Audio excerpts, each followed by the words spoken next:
পাণ্ডবেশ্বর বিধানসভা নবগ্রাম পঞ্চায়েতের অন্তর্গত কুমারডি গ্রামের অদূরে ওসিবি কলোনির কাছে রয়েছে বিশাল পুষ্করিণী। সেখানে এলাকার হাজারখানেক অবাঙালি ও বাঙালি মানুষ ছট পুজোর জন্য আসেন। এলাকার এই পুষ্করিণীটি ছট পুজোর জন্যই বিখ্যাত, আর সে কারণেই তার নাম রাখা হয়েছে ছট মাইয়ার পুকুর।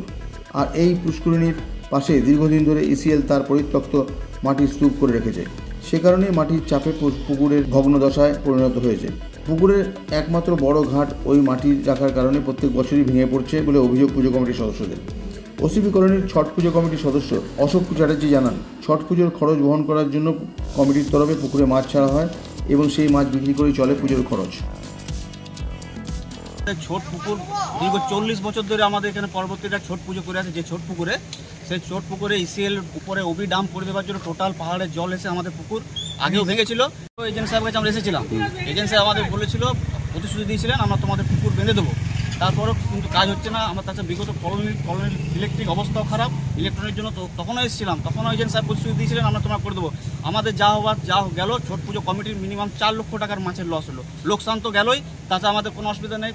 মায়ের জন্য গেল আমরা পুজো ঠিক চালাবো, কিন্তু আমাদের জল তো ভরতে হবে। আর 20 দিন পর ছোট পুজো আছে, বলুন আমরা কোথায় যাবো? এই মতো ভেঙে যাচ্ছে বারবার, ছোটটা বারবার ভেঙে যাচ্ছে। ওই জায়গা টোটাল পাহাড়ের ওবি ডাম বারবার জল এসে পড়ে, টোটাল পাহাড়ে নদীর মতো জল এসে পড়ে ভেঙে দিচ্ছে, বারবার ভেঙে দিচ্ছে। ম্যানেজমেন্টকে বলা সত্ত্বেও ম্যানেজমেন্ট কোনো ব্যবস্থা নিচ্ছে না। তো কি স্টেপ নেবে আমরা কমিটি চাইছে আমাদের পুকুরটা বেঁধে দেওয়া হোক।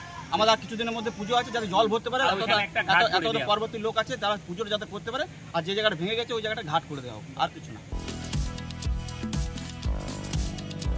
পুজো কমিটির অভিযোগ, বিগত 40 বছর ধরে এখানে ছট পুজো হয়ে আসছে। বর্তমানে পুকুরটির পাশেই ইসিএল তাদের পরিত্যক্ত মাটির স্তূপ করে রাখার কারণে পুকুরের একমাত্র ঘাট ভেঙে যাওয়ার ফলে পুকুর নষ্ট হতে বসেছে, ফলে পুকুরের মাছও নষ্ট হচ্ছে।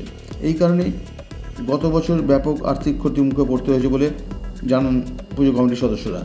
কিন্তু এবারে ছট মাইয়া পুকুরের ঘাটটি সাংঘাতিকভাবে ক্ষতিগ্রস্ত হয়েছে।